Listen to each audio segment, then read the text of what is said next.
On the train, the woman standing makes you understand there are no seats available, and in fact, there is one.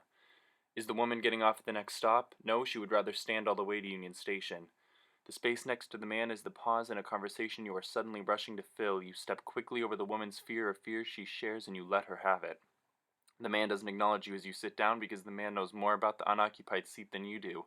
For him, you imagine it is more like breath than wonder. He has had to think about it so much you wouldn't call it thought. When another passenger leaves his seat and the standing woman sits, you glance over at the man. He is gazing out the window into what looks like darkness. You sit next to the man on the bus, train, in the plane, waiting room, anywhere he could be forsaken. You put your body there in proximity to, adjacent to, alongside, within. You don't speak unless you are spoken to, and your body speaks to the space you fill, and you keep trying to fill it, except the space belongs to the body of the man and not to you. Where he goes, the space follows him. If the man left his seat before Union Station, you would simply be a person in a seat on the train. You would cease to struggle against the unoccupied seat when where, why, the space won't lose its meaning. You imagine if the man spoke to you, he would say, "It's okay, I'm okay, you don't need to sit here." You don't need to sit, and you look past him into the darkness the train is moving through.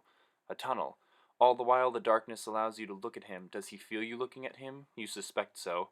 What does suspicion mean? What does suspicion do? The soft gray-green of your cotton coat touches the sleeve of him. You are shoulder to shoulder, though standing you could feel shadowed. You sit to repair. Whom? Who? You erase that thought, and it might be too late for that. It might be forever too late or too early. The train moves too fast for your eyes to adjust to anything beyond the man. The window, the tiled tunnel, its slick dark light flickers like a displaced sound. From across the aisle tracks, room, harbor, a world, a woman asks a man in a row ahead if he would mind switching seats. She wishes to sit with her daughter, her son.